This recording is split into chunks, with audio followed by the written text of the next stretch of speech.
Hey everyone, welcome back to JP's Budget Collecting and our weekly look back at the hot comics from 6 months ago. This week we're looking back at the hot comics from December 3rd, 2021, and I'm recording this on June 3rd, 2022. I give you those dates so that you know when this information is actually relevant because the market is always moving and changing. As always, we're looking back at the CBSI Hot Top 10 and the Comic Tom Key Collector Hottest Trending Comics of the Week. Back when I started doing this, these were the two lists that were kind of the most prominent. Now there's a bunch of people that put out hot comics lists, but those are the two I've stuck with. Between them, there's 20 books. There is usually at least a little overlap. This week we got 18 books to talk about. But we look at those two lists to see what was kind of trending in the market, what was hot, why was it hot, so we can see whether we should have been chasing those books, whether we should have been patient, so that we're all, and what are the factors that kind of consistently make a book stay hot and continue to go up versus the one that falls back if you're patient. So we can all make a little better decisions about what we chase, what we don't, what we're patient on. So with that, we got 18 books to talk about this week. So let's dig into this list. First up, we have Anne Rice's The Witching Hour, #1. This hit the list because reports came out that AMC was working on a series related to this Anne Rice novel or series of novels, or I don't know, I'm not a big Anne Rice person, but anyway, but raw copies jumped all the way up to $10. This is one of those Tom Key Collector specials. It was really more about the number of sales. What I can tell you now is there's almost no sales recently, and it's a $5 to $10 book. Definitely a down, definitely an I'll be back. No one's really worried about this or focused on this. I know she did it later, I believe right after this, she passed away. I could be wrong on that, but anyway, seems to be no movement on this at the moment.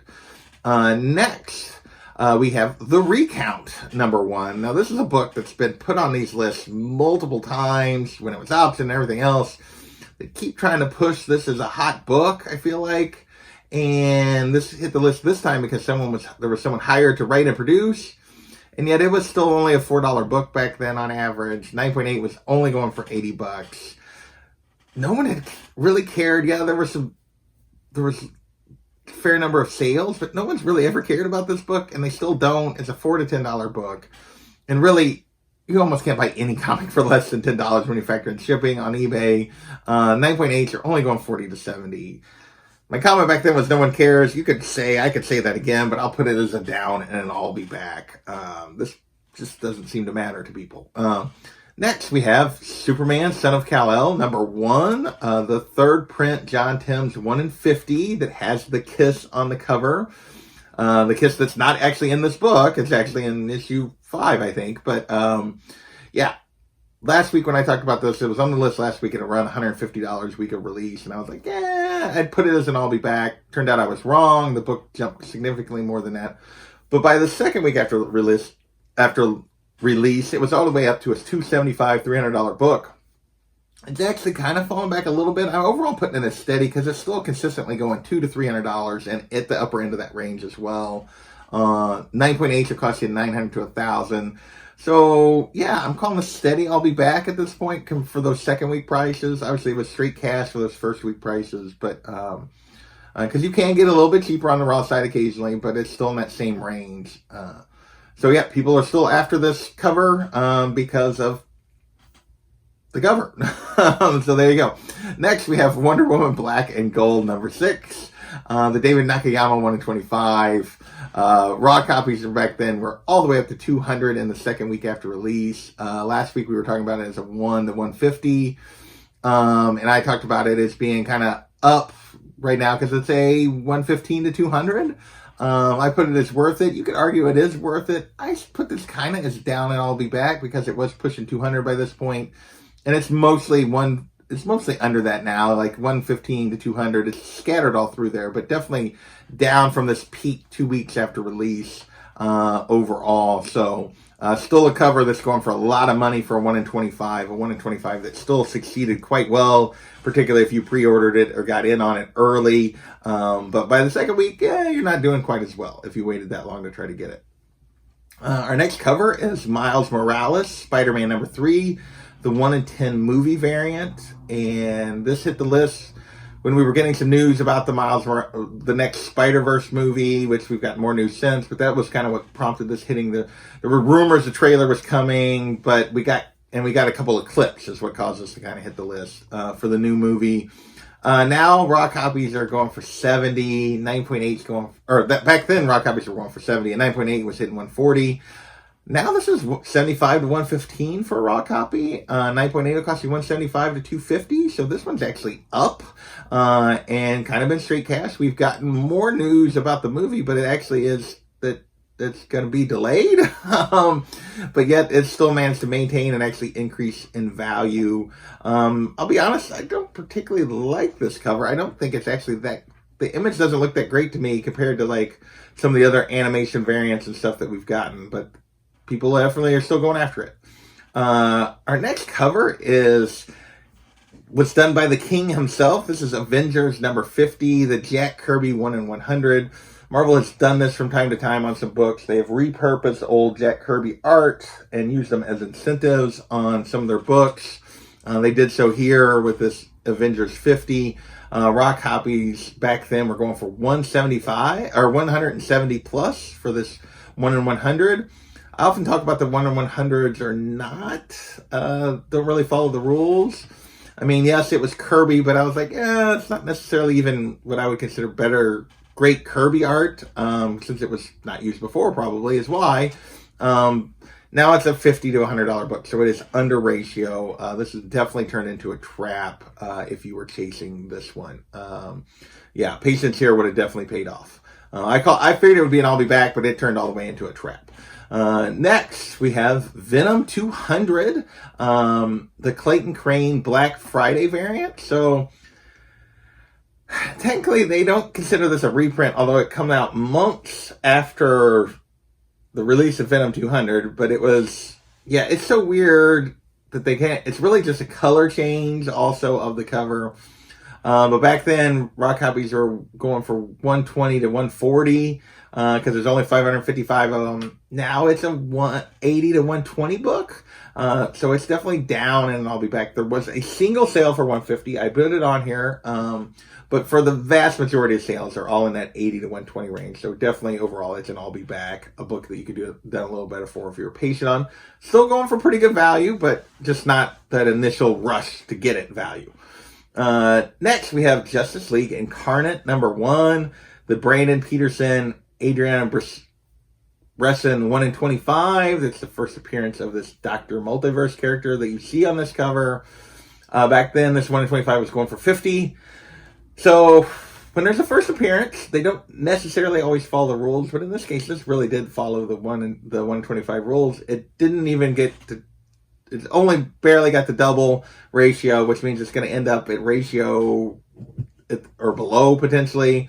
And this is where this one is. It's a $15 to $25 book now. There was, again, a single sale for $57, but overall this definitely turned into a trap and a book that you should have been patient and waited on. I don't know if there's any future to this Dr. Multiverse character, but now would be a much better time to try to, if you wanted to spec on it, than it was when it first came out.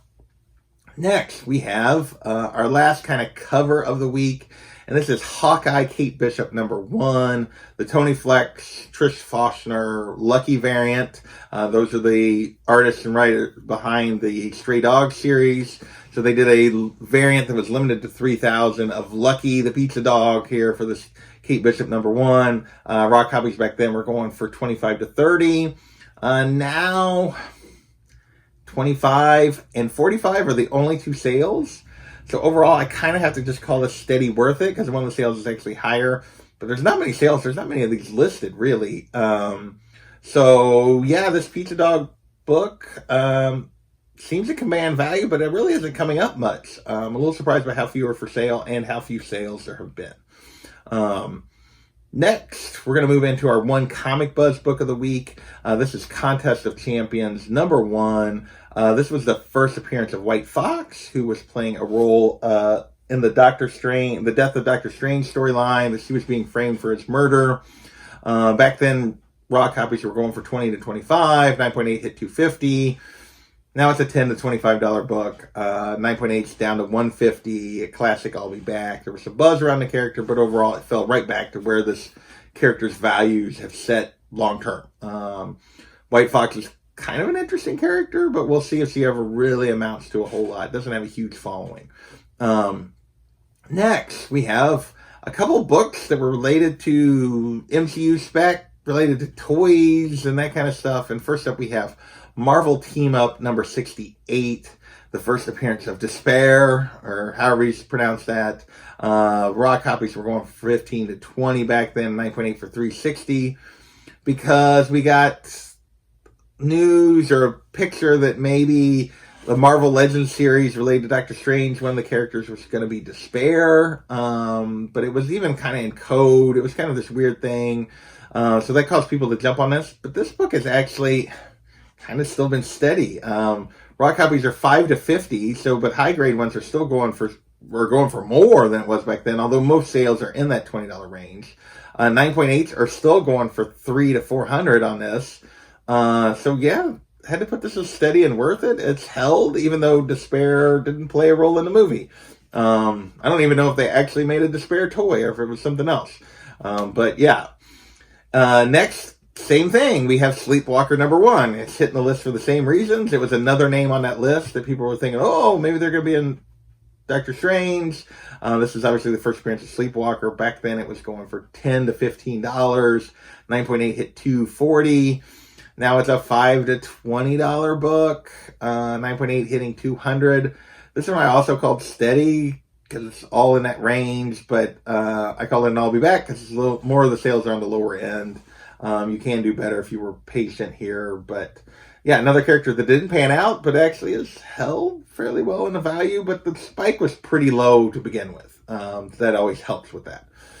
All right, last 3 books are all related to, more than 3 books. That was just what I had on my screen. Our next book is Fantastic Four, number 110, the first cover appearance of Agatha Harkness. So this had to redo, we've been talking the last couple of weeks about her first appearance and that kind of stuff. Obviously, the announcement that she's going to get a House of Harkness show. Back then, raw copies were going for 40. 9.8 hit 9.4 hit 340. Now raw copies are 10 to 40, although again there was a sale up around 80. No 9.4 really high grade have sold recently. The highest grade is a 9.0 that went for 140. But overall, this is an I'll be back. It's definitely down. With all these Agatha books, we've moved away from the announcement and the price has come down, even though we're still getting the show as far as we know. Next, we have West Coast Avengers, number 1, the first appearance of the West Coast Avengers. And this hit the list because there was an Easter egg in the Hawkeye show for the West Coast Avengers. A character named Moria was mentioned, who was kind of like part of that team or part of that team getting set up. I don't know exactly the storyline. I'll be honest, I never read the West Coast Avengers storyline. But anyway, there was an Easter egg there that caused people to jump on this. To the tune of all of $5 back then was the average sale. 9.8 did jump all the way up to $250. And basically the 9.8s are still basically $250. The raw copies are now $5 to $25. So you could argue this is up again and straight cash on the raw side because it's really about a $20 average sale, I would say. There are sales for lower, but it's set about $20. So that actually is a pretty big jump from $5 to $20 on a consistent basis. Although you can still get it for $5. And I'm sure there's still dollar bin issues of these out there too. Next, we have Avengers number 19 from 1965, the first appearance of Swordsman, who did play a role in the Hawkeye show. If you guys watched my reviews when I was talking about it back when it was coming out, character I didn't particularly like early in the show, but later kind of grew on me as they just leaned into the fact that he was kind of a joke character. But anyway, back then, raw copies were up at the beginning of the show. Raw copies were hitting $420. A 6.0 hit $300. 9.4 was going for $18.25. Now it's a $40 to $350 book. Couldn't find a 6.0, couldn't find a 9.4 sale, but 5.5 went for $175, 9.0, $950. Definitely a down and an I'll be back. You could maybe argue trap, which is what I predicted, particularly on the Raw side. But overall, I think it's probably just, and I'll be back. We've moved away from the show. Don't know that we'll ever get this character again. Probably whatever form we get Kate going forward. My guess is he'll reappear, but no way to know for sure. So with that, we moving on to New Avengers number 11, first appearance of Ronan.